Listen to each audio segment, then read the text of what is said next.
Okay, we're recording this class on November 18th, 2014, and I just want to go over a couple of things that may help you look at the markets a little bit better than you have.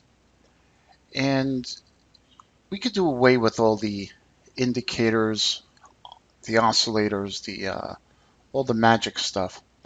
And if we really get down to what we should be looking at, it's basically price. All right, and price is the ultimate indicator if you really look at it. And I just wanted to show you a little trick here of what I use and what's been working for me for many years is how I use price relationships and how price relationships work with one another. Now, I also use them with Fibonacci. I also use them against prior swing highs and swing lows. I take a look and see how they relate to prior swings. So when I look at a chart like this, if I'm just starting from right here, I'm just grabbing any point in time. What I like to do is I look at the measurement, all right? I look at the measurement of prices. I look at the length of them. So let's take this. Okay, so if we got this particular swing here and we copy and we paste it, all right, we could take it right here like that. And we could see that this swing low and swing high, all right, hold on one second. Okay, so what we're looking at is these swing highs and swing lows. And what I like to do is label them, all right? We label them with the first one being A, the second one being a B, all right? And then we look at C and D. Okay, so if we were to take these levels and we were to treat them as Fibonacci retracements, and how I would do that is we would just take this A to B and then look at it as a C to D relationship. So what we're going to do is we're going to take this, okay, and I'll show you some tricks that I use. All right. So I keep the 113, I keep the 886 in there, and I keep the 100%. All right. And let me just fix that 113. 113. All right, so if I look at this swing, the market went up a certain length. We don't even know how far it went. It went up. Then it retraced down, and then it started making its way back up. When it reaches around equivalent of that 100%, you see that the market starts to stall. What I like to do is put the 886 to 113 in that. All right, you can see right here, just that alone, this little range, okay, that price relationship. What's interesting is the price went 100% from A to B, C to D. So when you're looking at where the market can go, you're looking at levels, zones, price relationships. So the first thing you want to look at. So if we still maintain this first swing here, we see that even up here, the market is still respecting this first thrust up and then this whole other wave up. So it's still respecting it, which is great. Now when we move forward, okay, we move forward and we look at that A to B, C to D relationship once again. All right, we can move this whole thing.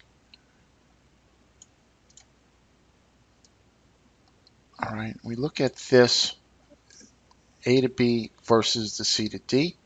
And we also know that this whole swing here,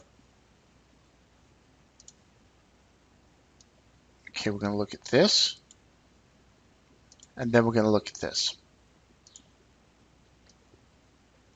Okay, these are important swings in the past that we do want to look at going forward. So looking at the last largest swing, and then also we can do this. So you see, we can do that also. So you want to take all these swing relationships and then plot them forward. So when the market did its rally up, oh, here it is, did its rally up, the C to D relationship, where did it compare to in the past?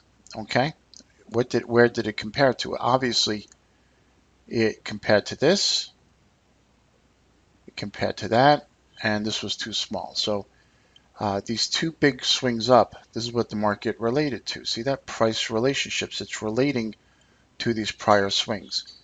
If you just take your 100%, right, line, and you're looking right in the zone, right, that's where the market tends to find that resistance. You got that 886 to 113 right in the zone, around 100%. So I look at price relationships. Now we continue. Let's continue and let's look at this price relationship here. All right, this one right here. Did it relate to this one? No. Let's take this and make this smaller. All right, and see where it related. Okay, we got this one right here. Look at how it fits. It fits like a glove. See that? Okay, we also call this a harmonic relationship for the fact that it's relating to prices prior to the biggest swing, but inner swings in the past. So we look at this where this would be an A to B, and this would be the C to D relationship. Oops, we don't need that. And that would be the C to D relationship. So we would look at this in respect that you have this swing, right? We'll just pull it forward, that's all. All right, and then we continue to look at these swings on the way down and how they related. All right, so if we just take these last swings, all right, let's take this, all right, and we take this whole swing up,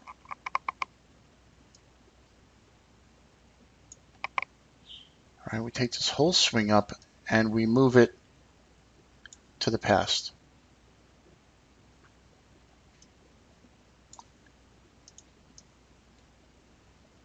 We see that this whole length up here ties into this 100 to 113 relationship. So that big swing actually relates here. All right, you see that? And also in respect, it doesn't relate there, it passed it, but so when you're looking at price relationships, I like looking at the prior swing highs, the prior swing lows, and how it relates to the past, as you can see. So now when you're looking at the moves coming back up, right, here's another form of price relationship. And it's something simple you could do on your charts on any time frame, any market, and just get yourself a better grasp. Here's an A to B, C to D. All right. What's great about these price relationships is we can continue to do classes on them because it never goes out of style. All right. So in this regard, here's your A to B, C to D. Let me just fix this. I don't know how I messed the other one up. But, okay. Okay, right there.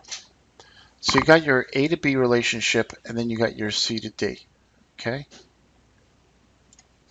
All right, you can see it runs right into roughly that amount. So this whole swing here, you're looking at a measured move. Here's 100%, here's 113.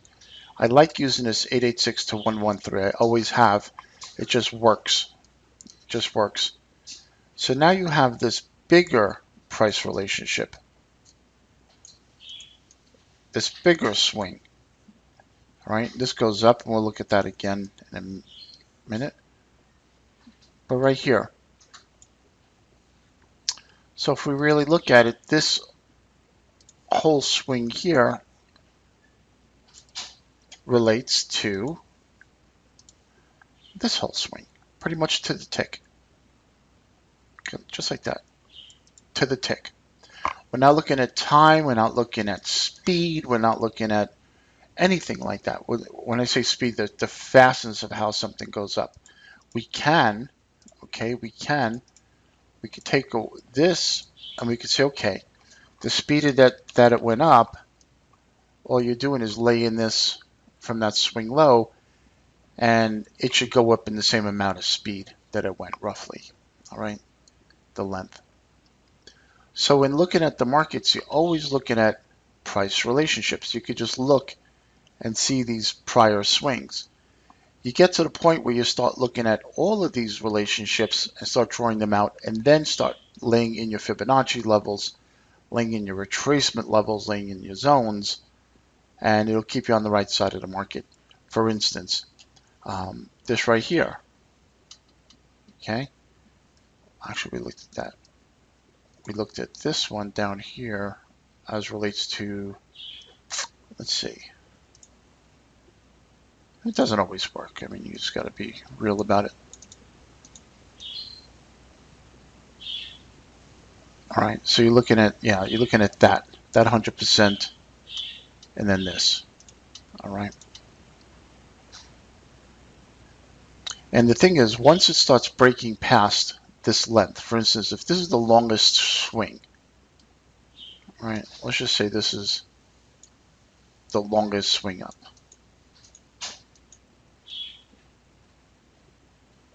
All right, and we take this, a lot of times you'll see it break past and then come and use it as a support. But right here, you can see the market broke past it, it violated it, and that what they call was an overbalance. This comes from, I believe it was Gann who talked about overbalancing. So you exceed the most where prices should go. For instance, here to here and here to here. If this market went up here, it would have overbalanced it, and this would have failed. This relationship would have failed. That's another time for another story. I'm just trying to get the basics of showing you how to use price relationships. Any market, any time frame, and you can look at the past, and it can help you predict in the future where prices should go. All right, you can just look at anything in the past. You line up your Fibonacci levels. I'm using NinjaTrader, all right, and we just get your Fibonacci levels in there, and I get rid of this. Just a simple tool to help improve your bottom line. All right, here's your A to B, here's your C to D, bang, right there. All right, so if you're looking at shorts, this is how you're doing it up in this area. All right, and that's about it. It was a quick 20-minute class just to go over, it's about a 15-minute class just to go over price relationships and just how you can better your bottom line just by simply looking at past swings as relates to current swings. That's it, just something simple. Have yourself a great rest of the day.